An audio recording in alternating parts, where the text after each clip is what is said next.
आज मैं आप लोगों से सिंपल लेकिन एक डीप सवाल पूछता हूँ, मनी या माइंडसेट। आप लोगों को क्या लगता है कि मनी या माइंडसेट में से आपके लिए क्या ज़्यादा ज़रूरी है? कई लोगों को लगता है कि मनी सब कुछ सॉल्व कर सकती है, सारे प्रॉब्लम सॉल्व कर सकती है, लेकिन कहीं पर लोगों को लगता है कि माइंडसेट ही सब कुछ होता है, उससे ही सारी चीज़ें डिसाइड होती हैं। तो आज हम इस वीडियो में देखेंगे कि मनी या माइंडसेट दोनों को लॉजिकली और प्रैक्टिकल तरीके से, ताकि आप डिसाइड कर पाएँ कि आपके लिए पहले क्या ज़्यादा ज़रूरी है। तो चलिए शुरू करते हैं। तो मेरा नाम है आकाश मिश्रा और आप देख रहे हैं अपलिफ्ट विद आकाश।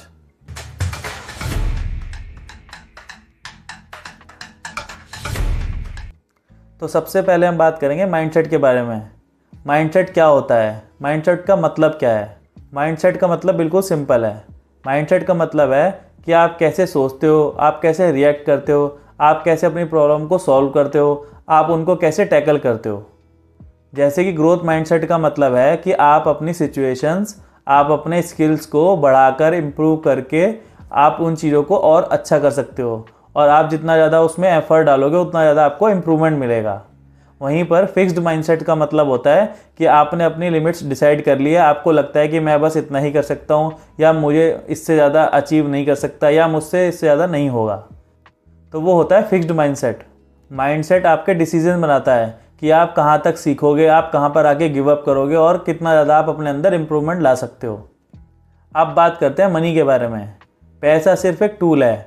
पैसे से आप अपने सारे नीड्स फुलफ़िल कर सकते हो। पैसे से आपको सिक्योरिटी मिलती है, कंफर्ट मिलता है, आपको अपॉर्चुनिटी मिलती हैं।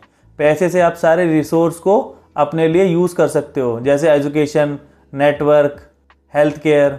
लेकिन पैसे का अपने आप में कोई मीनिंग नहीं है। मीनिंग आता है डिसीजन से और प्रायोरिटीज से कि वो आपकी क्या है। तो मनी वर्सेस माइंडसेट के लिए हम छोटा सा एग्जांपल लेते हैं। दो बंदे एक सिटी में रहते हैं, सेम 9 से 5 की जॉब करते हैं, सेम सैलरी पे काम करते हैं। तो पहले बंदा अपने ऊपर लर्निंग पे फोकस करता है, अपने स्किल सेट बढ़ाता है, अपना नेटवर्किंग बढ़ाता है, अपना साइड कोई प्रोजेक्ट करता है।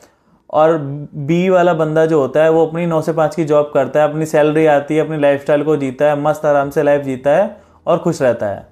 तो 5 साल बाद क्या होता है कि जो पहला वाला बंदा होता है उसके पास काफ़ी सारी अपॉर्चुनिटी होती है, उसके पास साइड इनकम होती है, उसके पास कॉन्फिडेंस होता है, क्योंकि उसने माइंडसेट को चुना।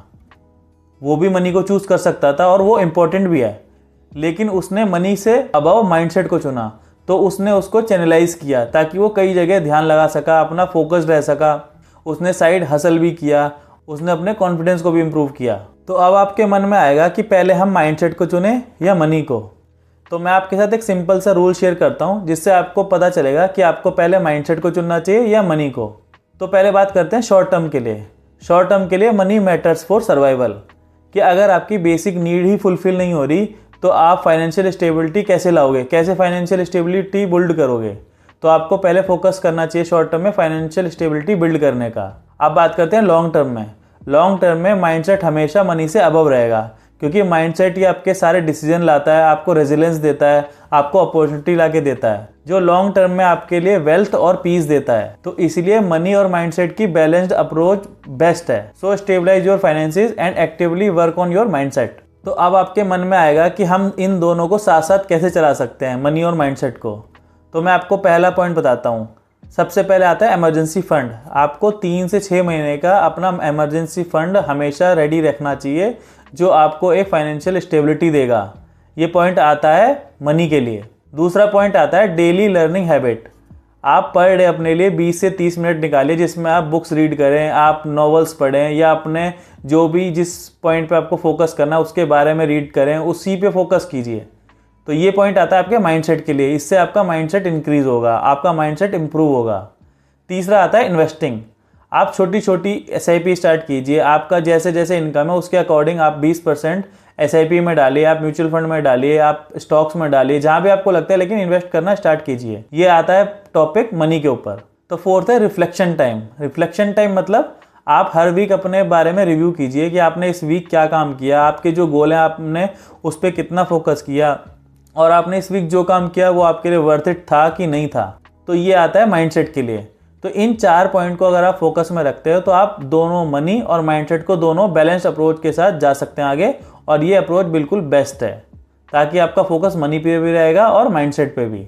मनी आपको फाइनेंशियल स्टेबिलिटी देगा और माइंडसेट आपको डेली इंप्रूवमेंट देगा, आपको डिसीजन मेकिंग में हेल्प करेगा। तो अब मैं आपको ऐसे 3 पॉइंट बताऊंगा जिसको आपको हमेशा अवॉइड करना चाहिए जब भी आप मनी या माइंडसेट के बारे में काम करते हैं। पहला पॉइंट, जब बात आती है लर्निंग की, तो आपको इतना ज़्यादा वेट नहीं करना चाहिए कि आपके पास इतना पैसा आएगा तब आप कोई कोर्स करेंगे, तब कोई आप स्किल इंप्रूवमेंट लाएंगे या तब कुछ आप अपने अंदर इंप्रूवमेंट करेंगे। तो आपको ज़्यादा वेट नहीं करना किसी भी स्किल या किसी चीज़ को सीखने के लिए, या आप वेट करें कि ज़्यादा पैसा आएगा तभी मैं कोई स्किल सीखूंगा। दूसरा पॉइंट आता है थिंकिंग, कि आप माइंडसेट के बारे में अगर सिर्फ सोचते ही रहोगे, उस पर एक्शन नहीं लोगे, आप एग्जीक्यूट नहीं करोगे, तो माइंडसेट किसी काम का नहीं है, वो आपको एक्शन लेने पड़ेंगे। थर्ड पॉइंट आता है कि कॉपिंग अदर्स, मतलब आप दूसरों को कॉपी करने में सिर्फ ध्यान दोगे तो आप अपना खुद का माइंडसेट इंप्रूव नहीं कर पाओगे, आपका खुद का माइंड आप नहीं चलाओगे, तो सिर्फ आप कॉपी करने पे फोकस हो जाओगे और आप कुछ टाइम ही वो चीज़ कर पाओगे। तो आपको हमेशा अपने माइंड को ग्रो करने पे काम करना चाहिए, आपको स्किल डेवलपमेंट में काम करना चाहिए और आपको जो भी चीज़ें आपने सोची हैं, आपको इन्वेस्टिंग पे ध्यान देना चाहिए, आपको गोल पे ध्यान देना चाहिए जो आपने डिसाइड किया हुआ है। तो दोस्तों, अब इस वीडियो के कंक्लूजन पे आते हैं कि आपको क्या समझ आया कि मनी ज़्यादा ज़रूरी है या माइंडसेट। तो आपको समझ आया होगा कि शॉर्ट टर्म के लिए मनी ज़्यादा इंपॉर्टेंट है, क्योंकि आपको वो फाइनेंशियल स्टेबिलिटी देगा जिससे आप अपने माइंडसेट पे, अपने गोल पे आप फोकस कर पाएंगे। तो लॉन्ग टर्म में आप हमेशा फोकस कीजिए माइंडसेट पे, तब आप पैसे पे ज़्यादा ध्यान मत दीजिए, तब आपका फोकस होना चाहिए माइंडसेट पे। अगर आपका माइंडसेट सही है, आपका ध्यान आपके गोल की तरफ है, तो पैसा आपके पास अपने आप आएगा। जब आप अपने स्किल डेवलप कर लेंगे तो पैसा आपके पास आज नहीं तो कल अपने आप आ ही जाएगा। तो अगर आपको ये वीडियो पसंद आई हो तो आप इस वीडियो को लाइक कीजिए। आपको क्या लगता है वीडियो कैसी बनी है, इसमें आपको क्या पॉइंट समझ नहीं आया तो कमेंट कीजिए और इस वीडियो को ज़्यादा से ज़्यादा शेयर कीजिए और मेरे चैनल को सब्सक्राइब कीजिए ऐसी और वीडियोस के लिए। तो मिलते हैं नेक्स्ट वीडियो में, तब तक के लिए साथ में सीखेंगे, साथ में ग्रो करेंगे।